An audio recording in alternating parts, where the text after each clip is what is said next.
안녕하세요. 저는 올해 62살, 이제는 혼자가 된 평범한 아줌마입니다. 제가 왜 이런 이야기를 하게 되었는지 사실 한참을 망설였어요. 누군가에게는 별거 아닌 이야기일 수도 있고 또 누군가에게는 너무나 흔한 얘기일 수도 있거든요. 하지만 저와 비슷한 나이의 분들, 특히 저처럼 남편에게 헌신하며 살아온 분들이라면 아마도 제 마음을 이해해 주실 거라는 생각이 들어서 용기를 내봅니다. 32살에 결혼했어요. 요즘 기준으로는 늦은 편도 아니지만 그때만 해도 주변에서 노처녀라는 소리를 심심찮게 들었던 시절이었죠. 남편은 어떻게 표현해야 할까요? 말수가 정말 적은 사람이었어요. 첫 만남부터 그랬어요.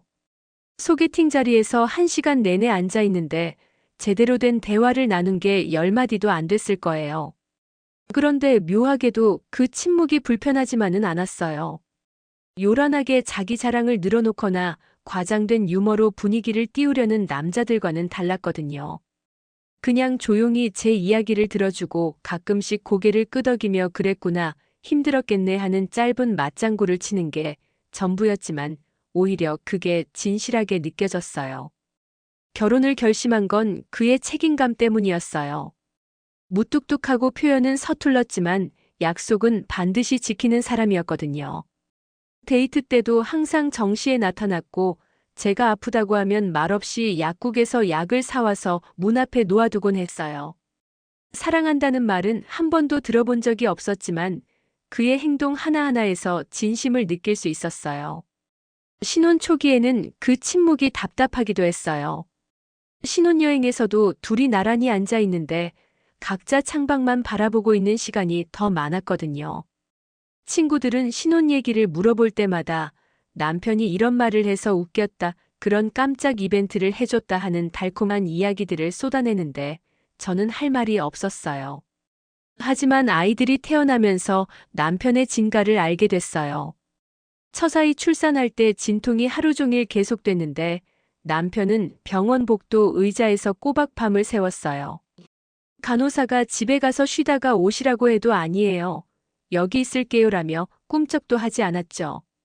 새벽 4시에 아이가 태어났을 때 분만실 앞에서 기다리던 남편의 얼굴을 지금도 잊을 수가 없어요. 울지도 웃지도 않았지만 눈이 말할 수 없이 촉촉해져 있었거든요. 아이들이 학교에 다니기 시작하면서 조금씩 여유가 생겼어요. 남편도 직장에서 어느 정도 자리를 잡아가고 있었고 저도 파트타임으로 일을 시작했죠. 그 무렵 남편이 사업을 해보겠다고 하더라고요. 직장 동료와 함께 작은 무역업체를 차리겠다는 거였어요. 처음 2년은 정말 잘 됐어요. 중국 쪽 바이어들과 거래가 늘어나면서 수입도 괜찮아졌고 아이들 교육비 걱정도 덜 수 있었죠. 남편도 그때는 조금 더 말이 많아졌어요. 저녁에 집에 와서 오늘 있었던 일들을 간간히 얘기해주기도 했어요. 하지만 좋은 날은 오래 가지 않았어요. IMF가 터지면서 모든 게 무너져 내렸거든요. 거래처들이 줄줄이 발을 빼기 시작했고 은행에서는 대출 상환을 독촉했어요.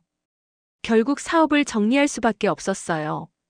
그것도 빚을 떠안고 말이에요. 집도 넘어갔어요. 그때 남편의 모습이 가장 안쓰러웠어요.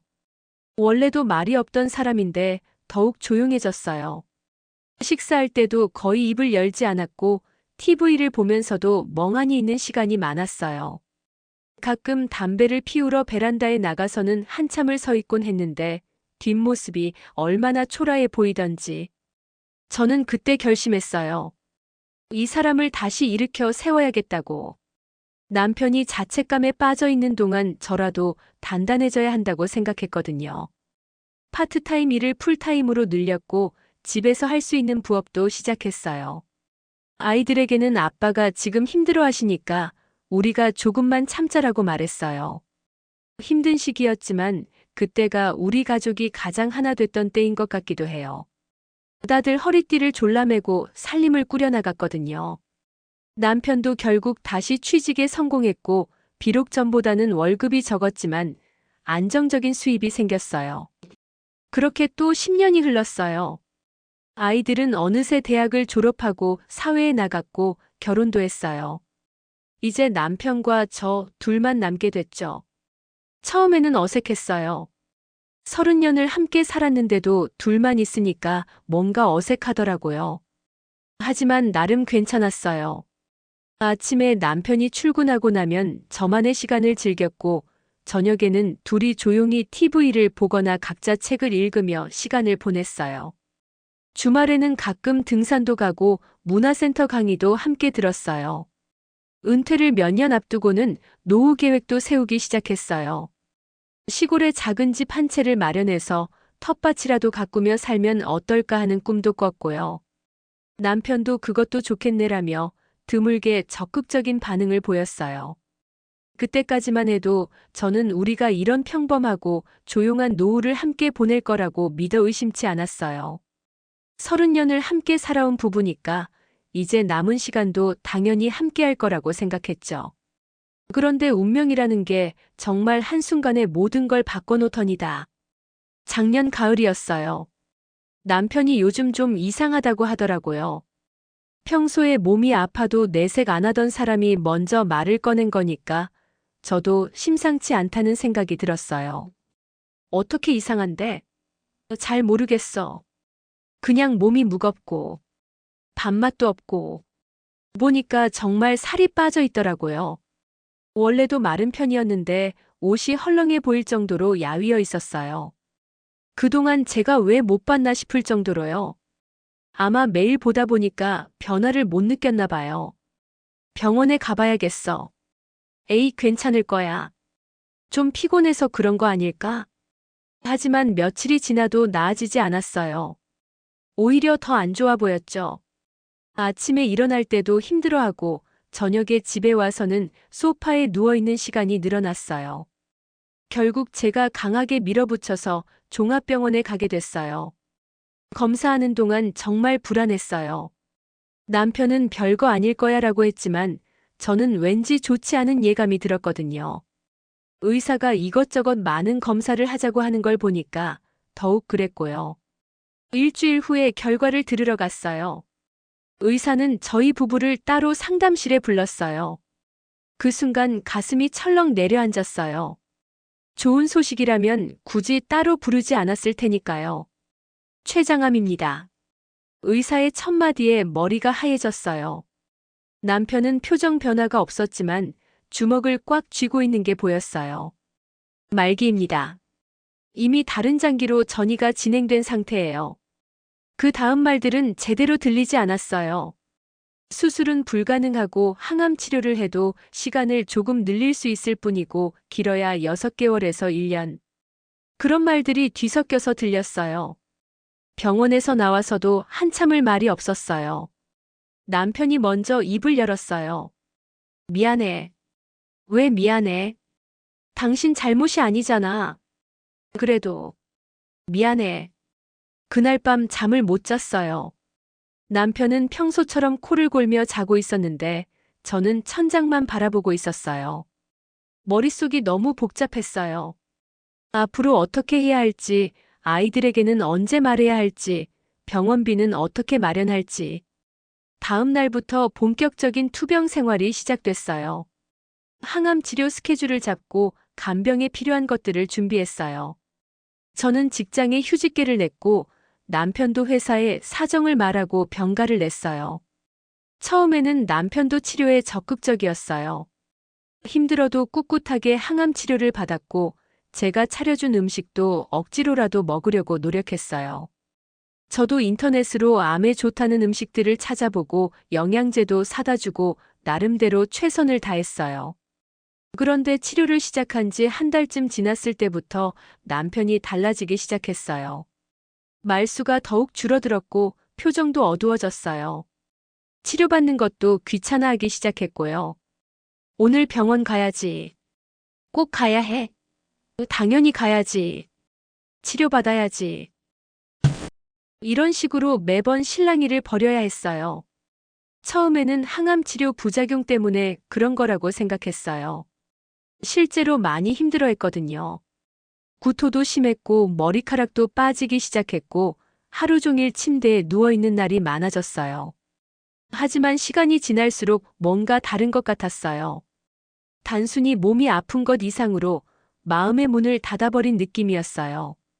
제가 말을 걸어도 대답을 안 하는 경우가 많아졌고, 아이들이 안부 전화를 해도 괜찮다는 말 한마디만 하고 끊어버렸어요. 당신 무슨 일 있어? 뭔가 달라진 것 같은데. 별일 없어. 정말?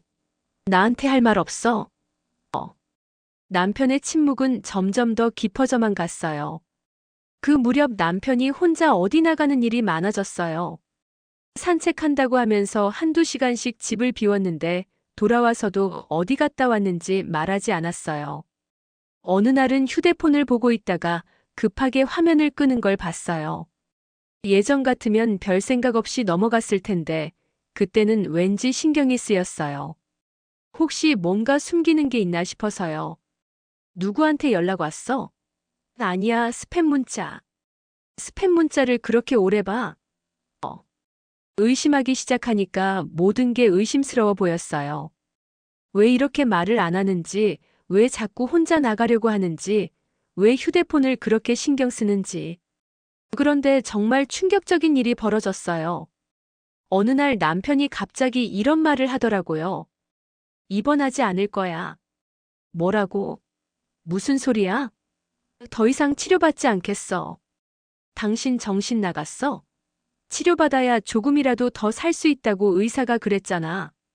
그게 무슨 의미가 있어? 어차피 죽을 건데 뭘 그렇게 애쓰냐는 말이었어요.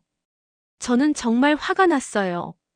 제가 얼마나 애쓰고 있는데 그런 말을 하냐고, 아이들은 생각 안 하냐고 소리를 질렀어요. 하지만 남편은 이미 마음을 정한 것 같았어요. 그 다음 날부터 병원 가는 걸 완전히 거부했어요. 제가 아무리 달래고 화내고 울어도 소용없었어요. 그러면 집에서라도 잘 관리해야지. 약은 챙겨 먹고 음식도 잘 먹고. 알았어. 하지만 약속은 지켜지지 않았어요. 약도 제대로 안 먹고 밥도 거의 안 먹고 하루 종일 누워만 있었어요. 저는 정말 답답했어요. 이렇게 포기해버리면 정말 얼마 못 산다는 걸 아는데 왜 이런 식으로 나오는지 이해할 수가 없었거든요. 그러던 어느 날 남편이 갑자기 이런 말을 했어요. 고향에 내려가서 살고 싶어. 고향? 갑자기 무슨 소리야? 답답해. 여기 있으니까 답답해. 그러면 우리 같이 가자.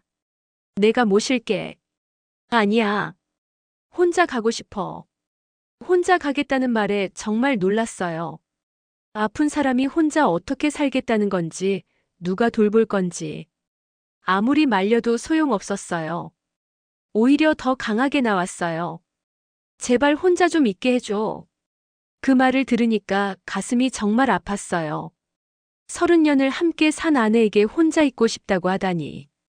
저는 방해가 되는 존재였나요? 제가 뭘 잘못했나요? 결국 남편은 정말로 혼자 고향으로 내려갔어요. 원래 부모님이 살던 집이 있었거든요. 지금은 비어있지만 최소한의 생활은 할 수 있을 정도로 정리되어 있었어요.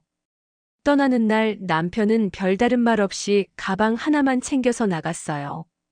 저는 역에까지 바래다 주려고 했는데 괜찮다며 혼자 가겠다고 하더라고요. 자주 연락해. 몸 상태도 알아야 하고. 응. 아프면 바로 병원 가고. 응. 정 안 되면 다시 올라와. 남편이 떠나고 나니까 집이 너무 조용했어요. 그동안 비록 말을 안 해도 있는 것과 없는 것은 다르더라고요. 저녁 때가 가장 외로웠어요.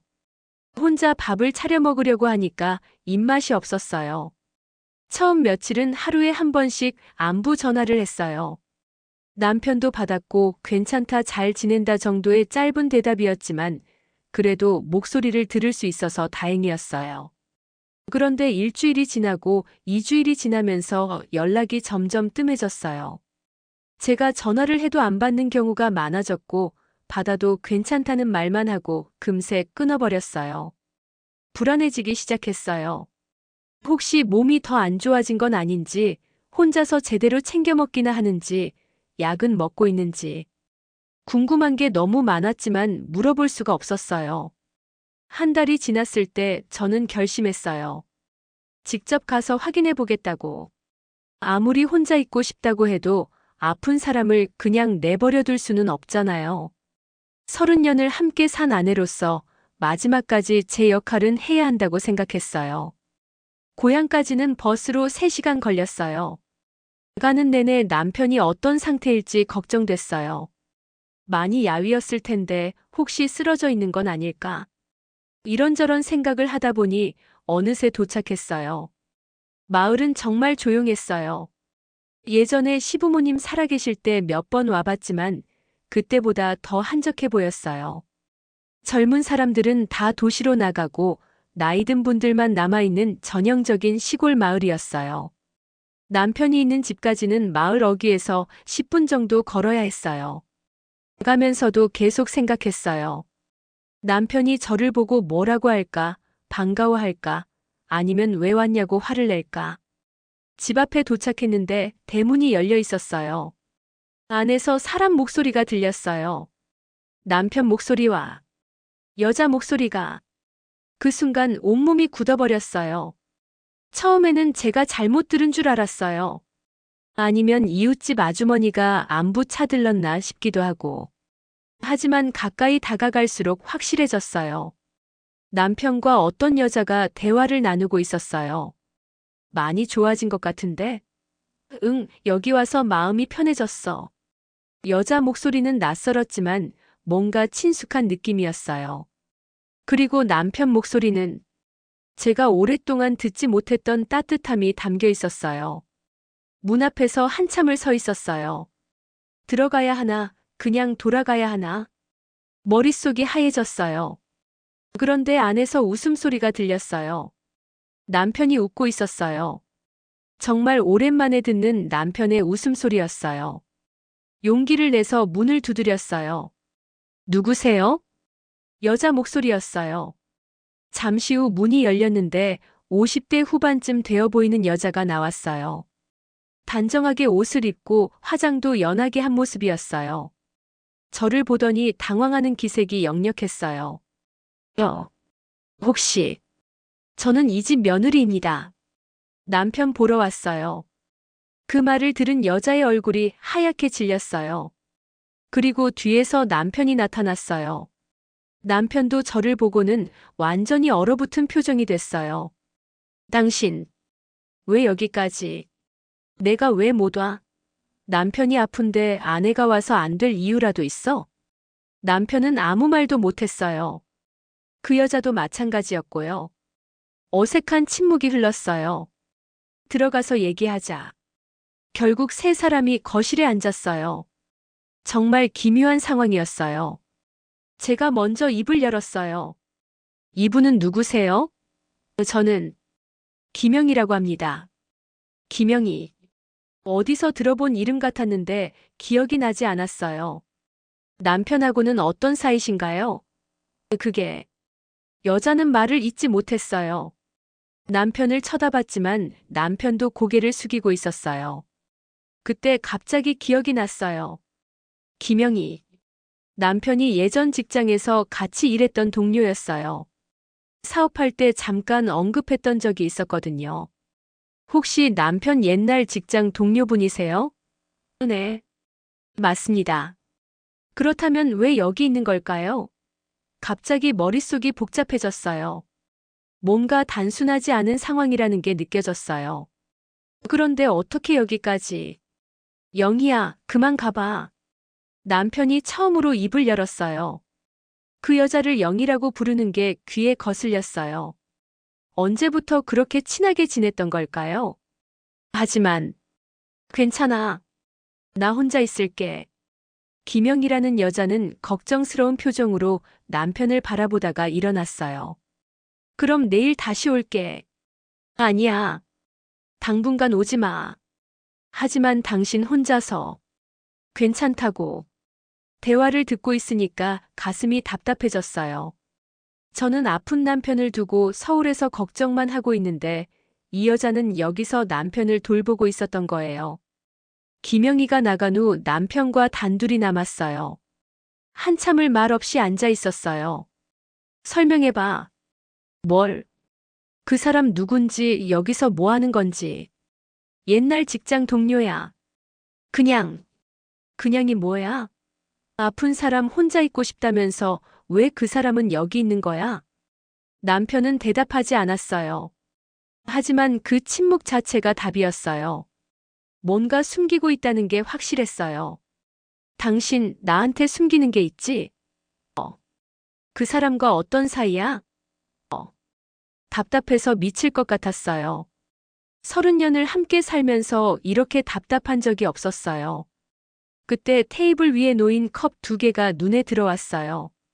커피 잔이었는데 하나는 거의 비어있고 하나는 반쯤 남아있었어요. 둘이 함께 커피를 마시고 있었던 거예요. 얼마나 오래된 사이야? 무슨 소리야? 나 바보 아니야. 뭔가 있으니까 그 사람이 여기까지 와서 당신을 돌보고 있는 거잖아. 그제서야 남편이 고개를 들었어요. 표정이 많이 지쳐 보였어요. 미안해. 뭘 미안해하는 거야? 정확히 말해봐. 남편은 한참을 망설이다가 입을 열었어요. 영희하고는 오래된 사이야. 얼마나 오래됐는데? 한 10년 정도. 10년. 머리가 멍해졌어요. 10년이면 남편이 사업 실패하고 다시 취직했을 그 무렵부터였어요. 사귀고 있었던 거야? 그런 건 아니고. 그럼 뭐야? 10년 동안 뭘 한 거야? 남편은 말을 잇지 못했어요. 하지만 굳이 말하지 않아도 알 수 있었어요. 10년 동안 연락하고 지냈다는 것, 지금 이렇게 함께 있다는 것, 모든 게 설명이 됐어요. 그래서 서울에서는 혼자 있고 싶다고 하고 여기 와서는 그 사람과 함께 있는 거구나. 그게 아니야. 그럼 뭐야? 나한테 거짓말한 거 아니야? 가슴이 터질 것 같았어요. 배신감, 분노, 슬픔. 여러 감정이 한꺼번에 밀려왔어요. 무엇보다 억울했어요. 제가 얼마나 걱정했는데, 얼마나 애썼는데. 10년 동안 나는 몰랐어? 나는 바보처럼 당신만 믿고 살았는데, 당신은 다른 여자와. 말을 잇지 못했어요. 목이 메어서 소리가 나오지 않았어요. 미안해. 정말 미안해. 미안하다고 해서 될 일이야? 그때 남편이 갑자기 이런 말을 했어요. 나한테 시간이 얼마 남지 않았잖아. 그게 이유가 돼? 시간이 얼마 안 남았으니까 다른 여자와 지내도 된다는 거야? 그게 아니라 마지막만이라도 뭐? 그 사람과 함께 있고 싶었어. 그 말을 듣는 순간 정말 무너지는 기분이었어요. 마지막은 나와 함께 하는 게 아니라 그 여자와 함께 하고 싶다는 거였어요. 그럼 나는 뭐야? 30년 동안 당신과 함께 산 나는 뭐야? 그 당신도 소중해. 하지만 뭐? 영희가 나를 이해해줘. 이해해준다. 그 말이 가장 아팠어요.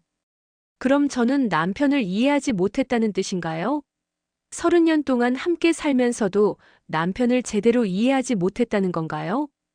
어떻게 이해해주는데? 그냥 내 마음을 알아줘. 나는 당신 마음 몰라. 당신은 너무 강해. 강하다는 말이 이렇게 서러울 줄 몰랐어요. 제가 강했던 건 남편 때문이었어요.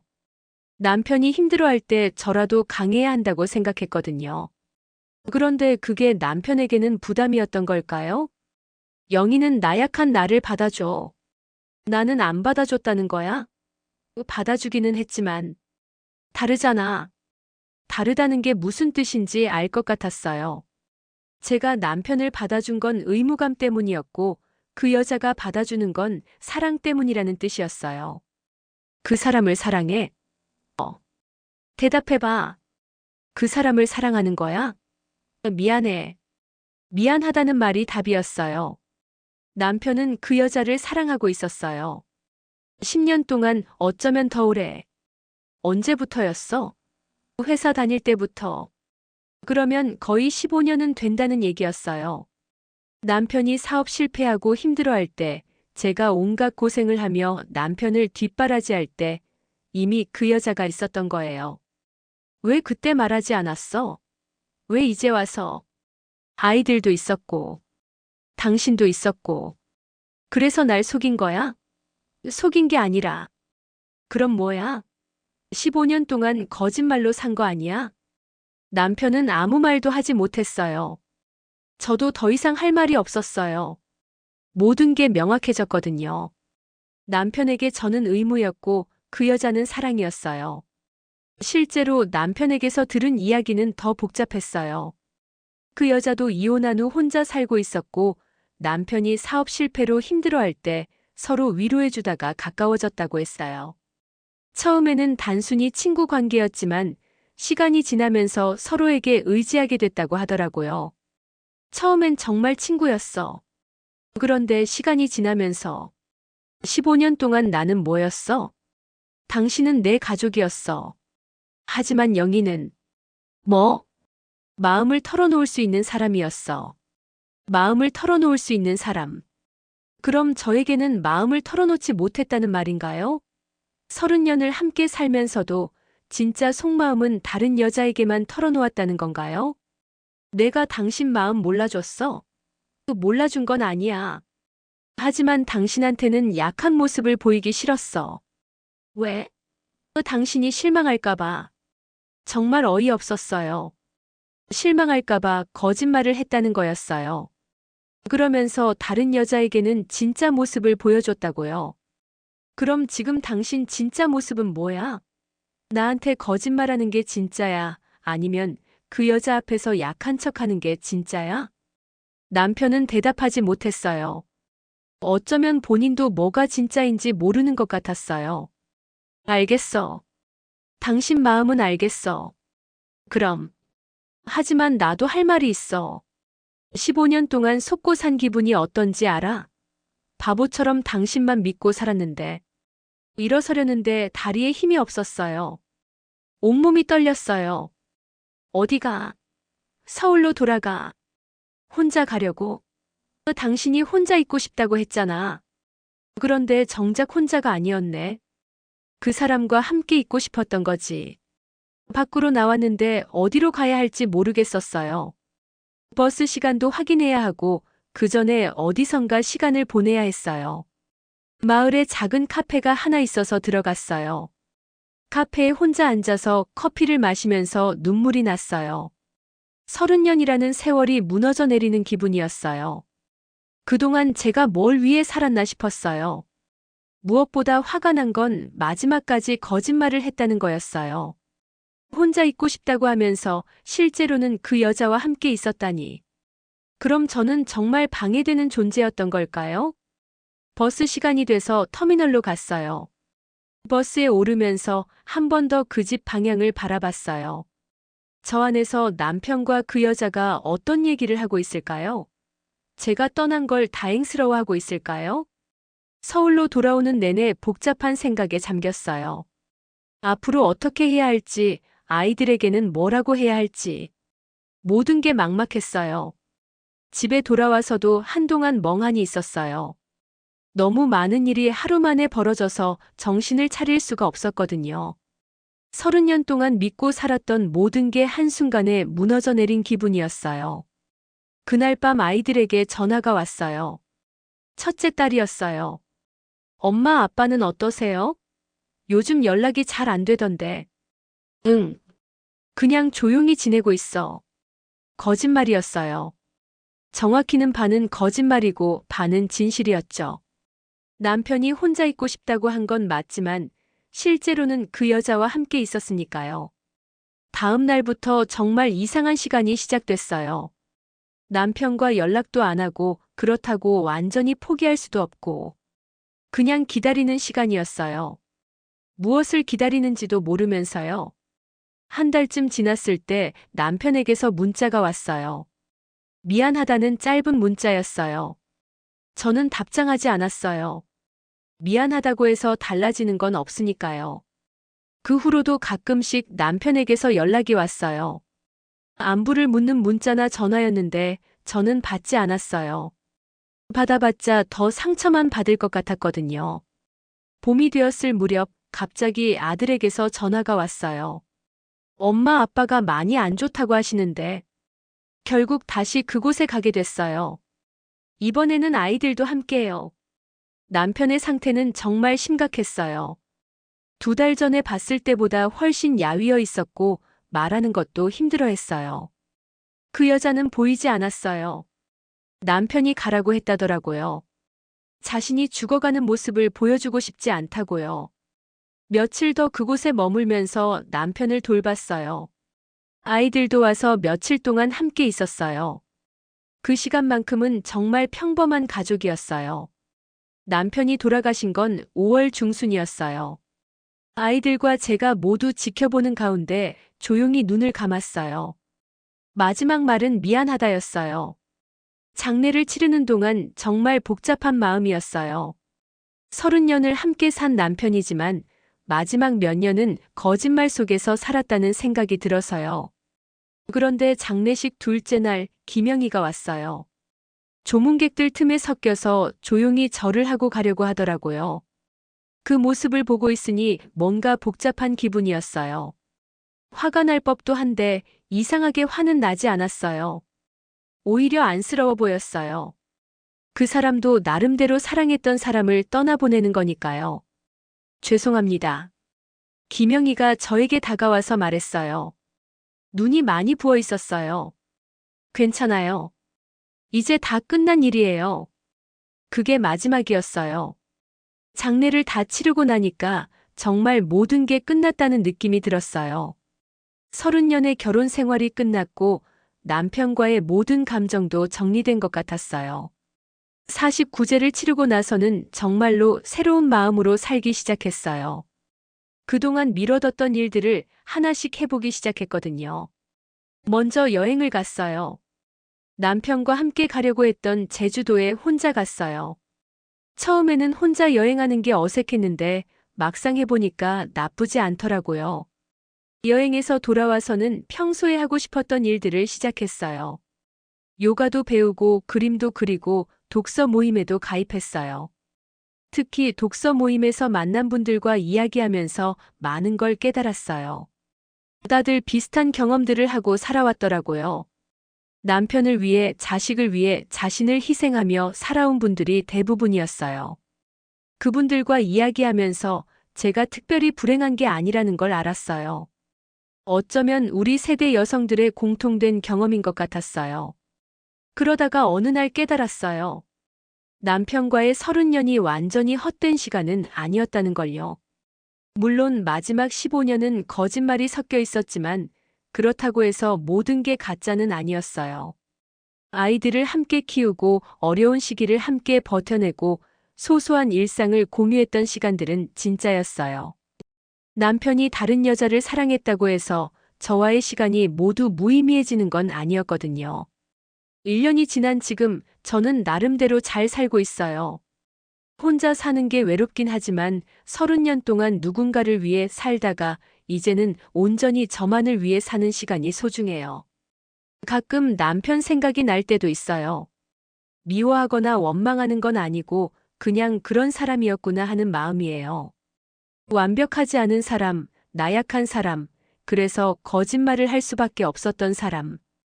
그런 남편과 30년을 살았던 거예요. 어제는 혼자 영화를 보러 갔어요. 로맨스 영화였는데 예전 같으면 민망해했을 텐데 이제는 그런 것도 신경 안 써요. 보고 싶으면 보는 거죠. 남편의 마지막은 김영희와 함께였을지 모르지만 남편의 전 인생은 저와 함께였어요.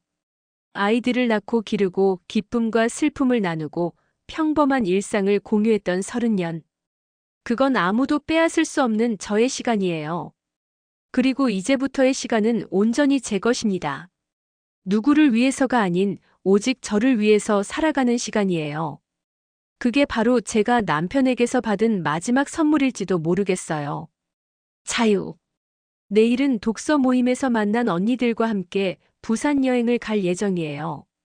이제는 더 이상 누군가의 아내, 누군가의 엄마가 아닌 그냥 저 자신으로 살아가는 거예요. 그래요. 이제 저는 저만의 시간을 살아가기로 했습니다. 남편과 함께했던 30년도 소중했지만 앞으로의 시간은 더욱 소중할 거예요. 왜냐하면 그 시간은 온전히 제 것이니까요. 긴 이야기 들어주셔서 고맙습니다. 여러분도 모두 행복하시길 바라요. 오늘의 사연도 재미있으셨다면 구독과 좋아요 꾹 눌러주세요. 감자에게 들려주고 싶은 이야기가 있다면 보내주세요. 그럼 다음 사연에서 만나요.